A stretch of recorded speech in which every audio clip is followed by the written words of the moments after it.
Hello， 大家好，我是叮当狗。这期迈阿密5天深度游的最后一集，要从酒店的半夜惊魂火警讲起。这是我们住在罗德代堡这家 Hyatt Place 的最后一晚，第二天就要开车去 Key West。本来计划养精蓄锐，早早出发的，结果半夜整栋酒店突然就拉响火警，我整个直接吓到从床上弹起来，赶紧开门，发现楼道里好多房客都探出头来看是咋回事儿。也没看到烟，也没看到火情，大家都犹犹豫豫要跑不跑的样子。想说退回房间，赶紧收拾钱包手机。再打开门就看到有房客已经拿着行李开始撤了。正在我们站在房门口纠结要不要跑下楼的档口，房门华丽丽的关上了，而我们慌乱中根本没拿房卡。这下好了，不下楼也得下楼了。下到酒店大门口才想起确认一下时间，半夜3点02分。看大家都进大堂里面等消息了，我们也跟进去。这当中还有一件很扯的事情，刚拉火警那会儿，我们斜对门2个乌克兰小哥居然拿着罐装啤酒非要送给我们喝。当时我脑子全是懵的，明明平时都不喝酒，但是盛情难却，就顺势把酒接下来了。最后关键的房卡没拿，结果揣在兜里的啤酒却跟着我们一路跑下楼了。后来在酒店大堂等通知，又遇到这俩乌克兰小哥也带着啤酒，我们4个人就坐在响着火警的大堂里喝着啤酒，聊起天来了。时间再过了10分钟，消防车开到酒店，整栋楼巡查过后，确定是火警误报，就把我们都打发回房了。最后跟乌克兰小哥告别，还拍了合影留念。看到我们手上的啤酒没，这一系列的体验实在是太抓马了。好了，总算是有惊无险，咱们回正片啦。上集我们去 Key Largo 出海浮潜，看深渊中的基督，试了1号公路上朋友力荐的海鲜餐厅，转了转迈阿密的 Wynwood 和 Bayside Marketplace。感兴趣的话，记得去回看哦。这期咱们就一起经1号公路开去 Key West 西礁岛。这里有美国大陆最南端海明威故居，1号公路灵脉标志。美食方面，岛上名店 Blue Heaven 的青柠派和人气古巴咖啡自然是少不了的，还能从空中欣赏到100万夜景。那么咱们出发吧。早上从酒店 check out 就自驾往 Key West 开了，从迈阿密市区开到 Key West 单程大概是4个小时。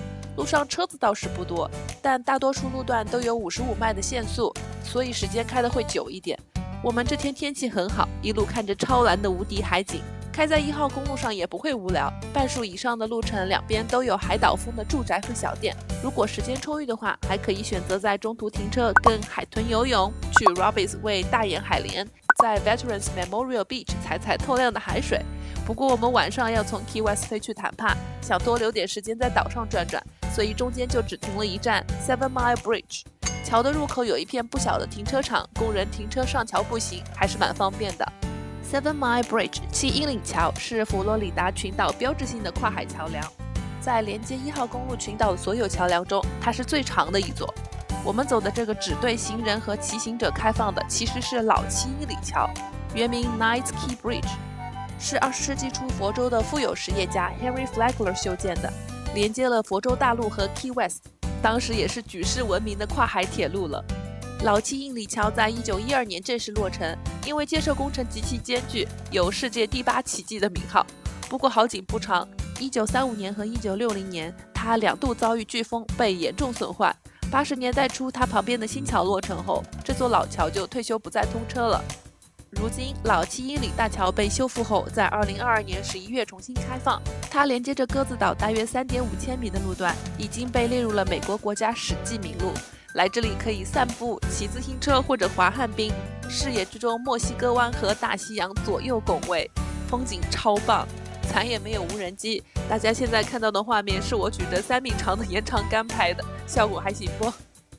从7英里桥这里开出来，可以看到老7英里桥后面这段没修复的部分是真的损毁严重，桥面上都长出杂草了，很像丧尸片里的场景。开到7英里桥之后，距离 Key West Downtown 就只剩1小时车程了。Key West Downtown 的街道比较窄，不太好开，而且停车费也高。如果像我们这样主要在 Downtown 逛吃打卡景点的话，我建议大家把车停好，步行移动完全没有问题。Key West Downtown 附近有个免费的停车场，位置也不错。大家自驾来的话，可以先到这里转一下，碰碰运气。我们当天是没有找到空位，就开去旁边不远处的 Truman Waterfront Park 停车了。停车场在海边公园里，空间很大，$5一小时，位置的话还算方便。公园里有洗手间和遛娃的游乐设施，大家可以参考一下。从公园走出来，第一站咱们先去最南边的打卡点。走在小镇的街道上，氛围是海边小城独有的那种放松外加活力。要是不像我们这样赶时间打卡转景点的话，在这里度假住上一晚，慢慢探索应该也蛮不错的。Key West 镇上随处都能看到毛色很漂亮的野生鸡，个个大摇大摆，老神气了。当地人叫它们吉普赛鸡。那么它们都是从哪儿冒出来的呢？几十年前，当岛上的居民不再需要费力巴拉的宰活鸡吃之后，一些被养在后院的鸡就重获自由了。还有一些公鸡是斗鸡非法化之后被放生的。我想拍这只公鸡，没想到它居然跟我玩起了捉迷藏，太逗了。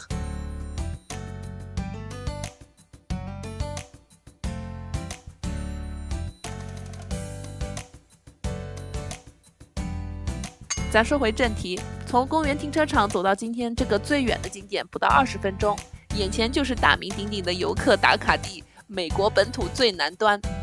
这座吹海螺的青铜雕像是为了纪念主教 Albert Key， 他是 Key West 的官方友好大使，生前每天都会出现在这个南端点，吹响海螺，挥手欢迎观光火车上的游客。如今这座铜像就代替他，依然每天迎接着八方游客。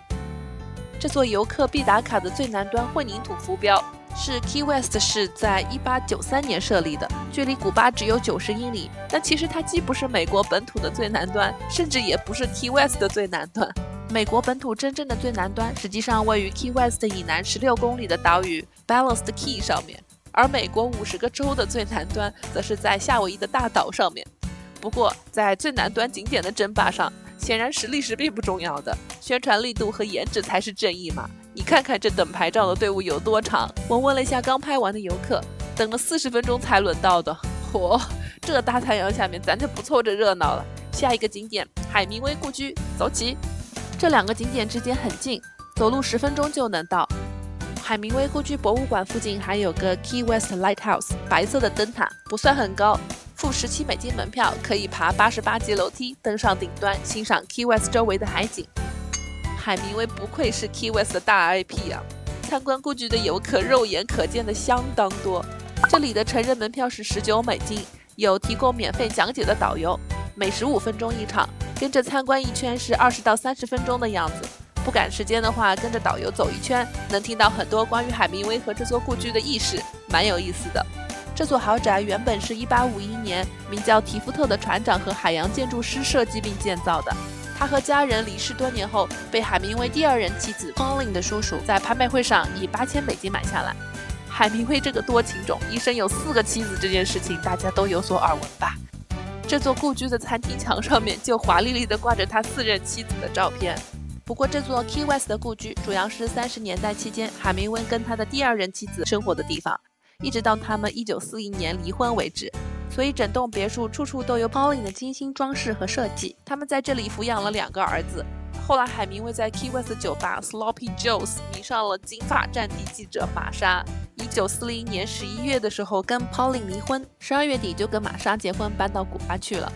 在客厅里能看到许多跟海钓相关的展品。海明威是个狂热的海钓人， Key West 吸引海明威的也正是他世界级的海钓环境。海明威有个古巴朋友富恩特斯，是他的旅伴，也是他《老人与海》主人公圣地亚哥的灵感来源。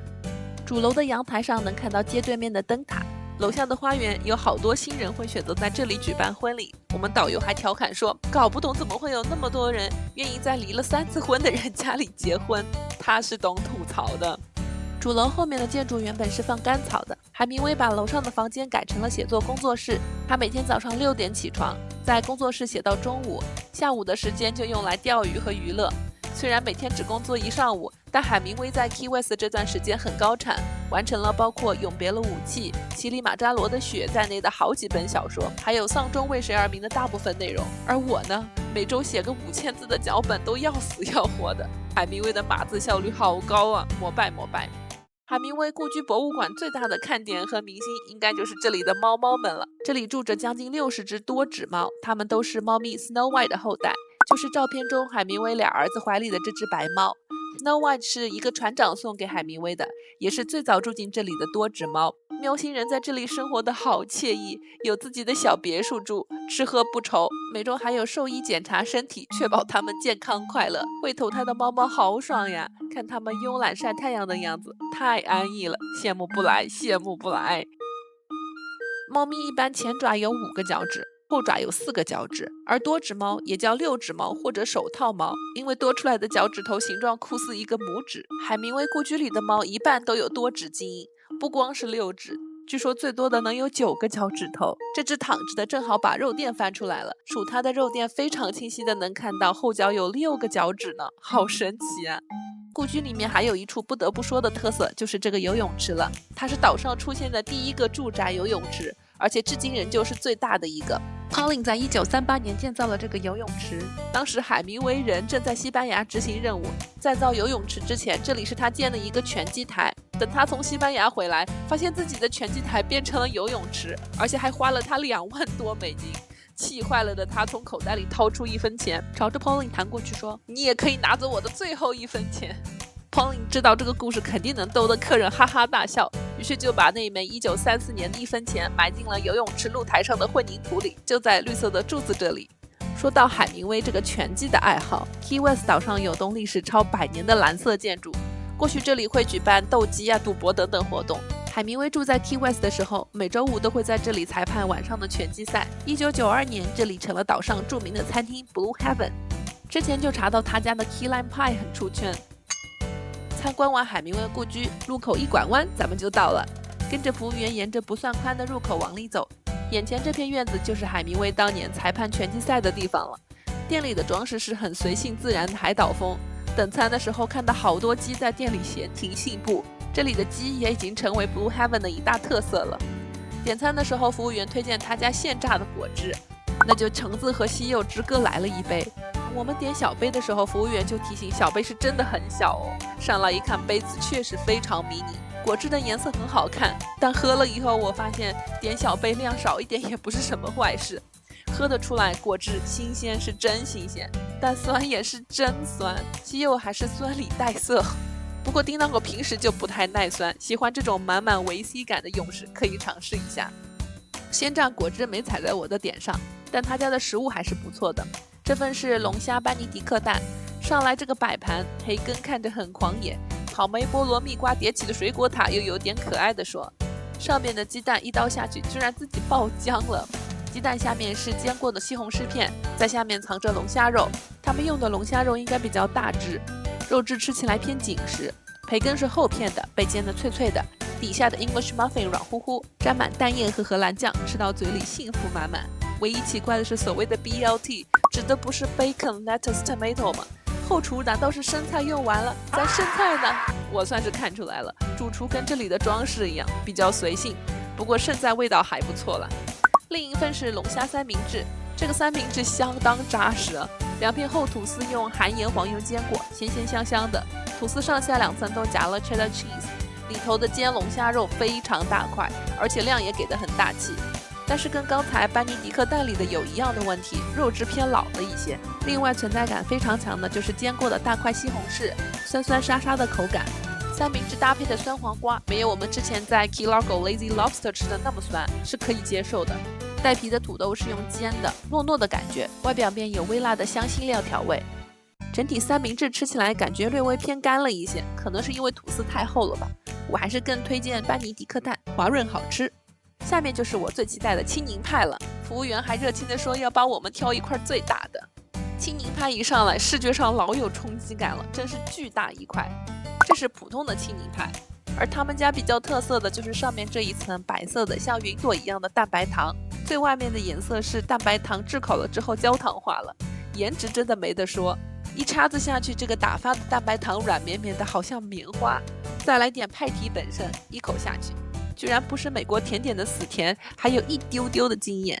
先感觉到很浓的青柠香味和它带来的酸味，然后是甜味，配上底下的黄油饼干会多一重奶味。甜味主要来自上面这层蛋白霜，黄色的这个部分单吃那是超级酸的。有没有人跟我一样好奇这个青柠派为啥不叫 lime 派而叫 key lime 派？查了才知道这里的 key 不是钥匙，而是礁岛的意思。佛罗里达这一片各种礁岛，什么 Key West、Key Largo 之类的，生产一种酸味特别浓的青柠，所以 lime 被冠上了 Key 的名字，变成了 Key Lime。有一说一啊，这个青柠派吃多了还是会觉得酸甜口味太重了，好想配一杯咖啡。咱们把青柠派打包了，去找下一家古巴咖啡吧。从 Blue Heaven 出来，沿着热闹的中心商业街走6-7分钟，就找到了我收藏的这家 Cuban Coffee Queen。还要沿着窄窄的巷子往里一直走，才能找到店头。这是咖啡香不怕巷子深。不过他家这个亮黄和黑色的搭配真的是很醒目。点了菜单上前2种咖啡，一杯咖啡con leche 是咖啡加牛奶，可以选冰的或者热的，按店员的推荐加了焦糖糖浆。另一杯点了个更有特色的 Goldalido， 西班牙语直译过来是小矮子的意思，就是小小一杯2份浓缩咖啡1份牛奶的高尔多咖啡。按照店里的原配方加了蔗糖。点单的时候问店员高尔多咖啡会不会很苦，他神秘的笑笑说，反正是全店最浓的咖啡就是了。古巴咖啡之前在迈阿密市区小哈瓦那喝过一次，今天喝的这家依旧是印象中深烘焙苦味香浓的感觉。大太阳底下喝冰牛奶咖啡，大脑直接爽到重启，不是宕机了，居然后面小海子咖啡可没拍到画面，只能借张网图。杯子拿在手里真的是矮矮胖胖，莫名的很萌呢。高尔多咖啡是热的，浓缩的果然是精华呀。咖啡豆那种炭烧香比刚才那杯更重，因为加了蔗糖，苦味倒是没有太霸道。这2杯我感觉都好喝。喜欢咖啡纯苦香，没有一点酸味的宝子，别错过这家古巴咖啡店啦。这家咖啡店距离1号公路林麦的标志走路只要5分钟，转个弯就能到。来都来了，咱就去打个卡吧。1号公路林麦标志在 Fleming Street 和 Whitehead Street 的交界口，十字路口这里一栋薄荷绿的建筑，牌子上写的是1号公路终点。站在这里，正前方是个林麦相关周边的纪念店，往左边过马路，一转身就变成了1号公路的起点，终点就是起点。没想到这种巧妙的哲理被美国公路玩得明明白白的。不过那个当下我脑子里可没空想这些哲学命题，要怪就怪眼前的帅哥美女叠高高，那也太吸睛了吧。还有一个标志，我们开在1号公路上一直看到，但完全搞不懂啥意思。Adopt a highway， 收养一条公路，咋收养？我真是全程黑人问号。回来查了才知道，原来是个人或者组织 adopt 公路之后呢，就要包干这条公路的卫生，相应的公路标牌上就会署上你的名字。比方林麦标志附近这段公路的清扫干爹应该就是 Key West Parrot Head Club， 没用的知识又多了呢。像我们这样在 Key West Downtown 打卡一下主要景点，3到4个小时就转完了。因为晚上要在 Key West 搭飞机去谈判，我们早早的就开去海边的机场这里还车。发现机场边的沙滩海景也很亮哦，要是安排宽松点的话，在 Key West 海边转转应该也很赞。Key West 机场非常小，从安检口进去一转弯就是面积不大、人乌泱乌泱的登机口了，而且里面几乎没有什么可以逛的。大家要是来这里搭飞机，完全可以在安检口外面大厅里清清静静的坐，等到最后一刻过安检直接上飞机。偏偏我们提早来的，还碰到了飞机晚点1个多小时，逼得我无聊到把这里唯一的一间小小的纪念店逛了2遍。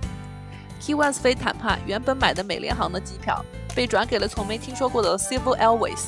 登机前看到我们坐的是这架迷你的飞机，通体粉色，还用的是开放的螺旋桨，怪可爱的。不过飞机内部就一言难尽了，破破烂烂的。但是这趟99美金全程1个多点小时的航程，让我看到了迈阿密和坦帕的超绝夜景。冲着这一点，我可以原谅他晚点和设备破烂的所有小瑕疵了。好啦，这就是本期从迈阿密市区自驾 Key West 的所有内容啦。迈阿密的5天4夜深度游到这里也圆满落幕了。不过叮当狗的感恩节旅行还没结束，下期开始咱们就来到我个人很喜欢、感觉非常适合度假的佛州坦帕。究竟有什么好看、好玩、好吃的呢？各位请听下回分解。那么我们下期再见啦！